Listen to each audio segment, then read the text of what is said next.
I'm sorry, this is my first time speaking in a press conference because it's always been my sister and my father shielding me from these kinds of things.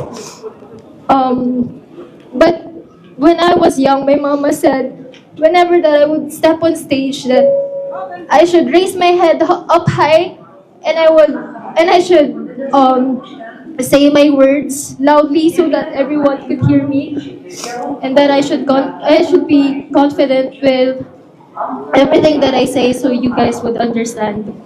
Can I translate now? За би анх удаа хэвлэлт мэдээлэл ярилцлага өгч өмнө миний эгч болон аав хвчлэн өгдөг байсан.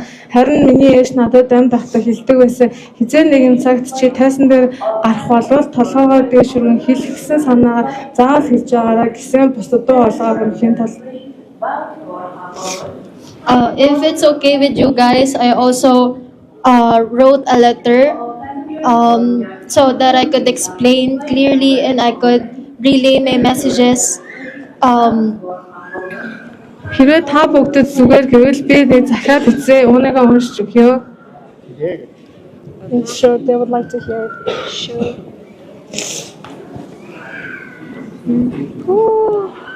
I also have a translation. Okay. 14 жилийн өмнө би ээжээсээс асуусан. Миний ээж тэрээр Казайна Монголд нас барсан. Би 10 настай байсан.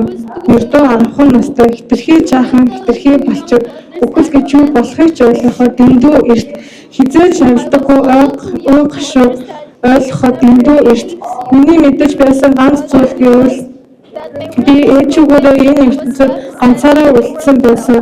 Би годомжуудыг хасандаг, хоосон годомжууд тоос шороон тавигдсан. Нар арсыг нь шарх шиг болж байсан. Цэл хийж минь хоолой надаас хоол авч чадна гэж мэддэг байсан. Би урд чөнөөдөө сандаг уйлаад байсан.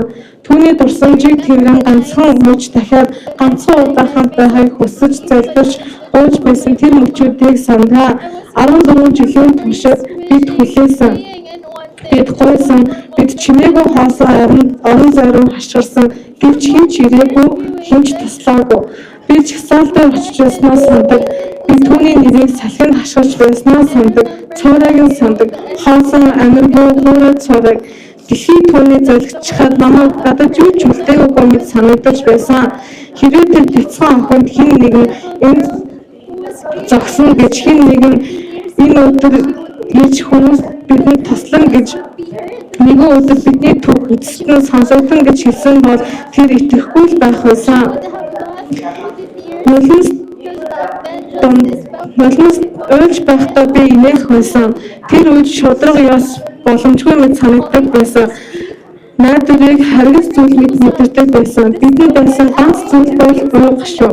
Бас түүний дурсамжийг хүлэхгүй гэсэн өдрүүд ууртай шамтаршгүй таталцдаг байсан. Энэ мөчийг ийм хүчтэй болгож байгаа зүйл бол тусламж хаанаас ирсэн юм гэхлээр 14 урт жилийн дараа нэгэн сэтгүүлч биднээс туссан тамдахгүй хүн хамгийн чухал нь Монгол улсын иргэн.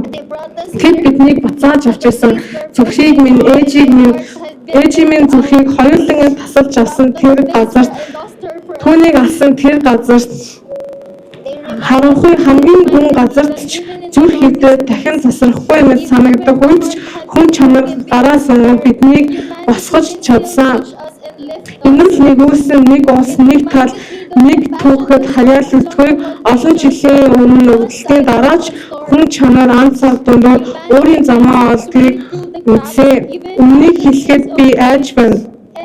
Энэ айдас ээжийн минь анх энд ирэхдээ ирсэн мэдэрсэн айдастай адилхан. Тэр ганцаараа байсан түүнд хийж байгаагүй.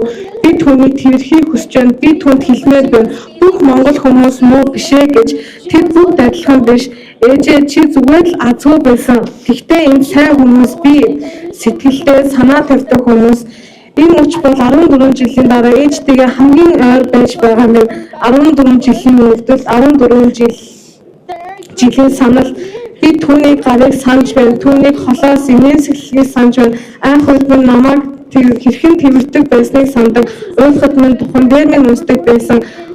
Мөн би боддог ямар чудраг бас вэ гэж тэр бүх хүчүүдгүйгээр би өсөх ёстой байсныг ямар ч хүүхэд өөрөх ёсгүй ийм уу гашуг би тээж авна. Өнөөдөр би зөвхөн ээжээ алдсан охин болж яаж байгаа юм биш. Би чимээгүй даван тулсан хүн уу гашуу уур хилэн найдар бүгдийг нь зэрэг тээж ирсэн хүн. Нэгэн түүх, нэгэн амьдрал, нэгэн нэр юу ч алга болохыг хүлээн зөвшөөрөхөөс татлалсан хүн үү.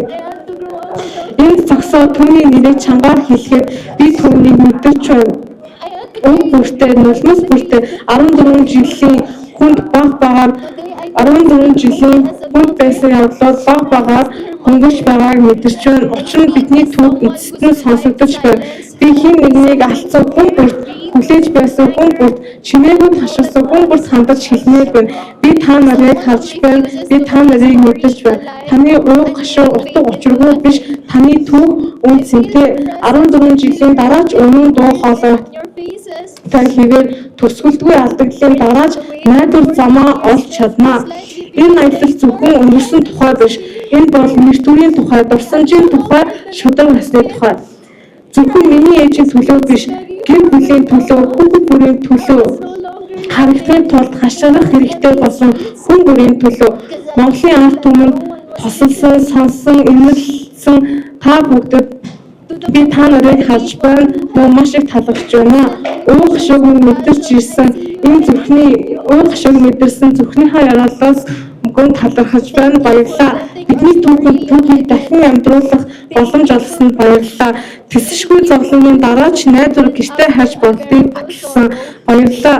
Нэгэн охинд эцэст нь ээжтэйгээ ойр байх боломж олгосон. Би энэ өдрийг, энэ мөчийг насаараа тээж явна. Мөн түүний нэрийг, түүний дурсамжийг зөвхөндөө өөр давч явна. Учир нь 14 жилийн дараач хайр бүдгэлдэггүй, 14 жилийн дараач найдвар гэртээ тавих замаа олж чадлаа. Thank you so much.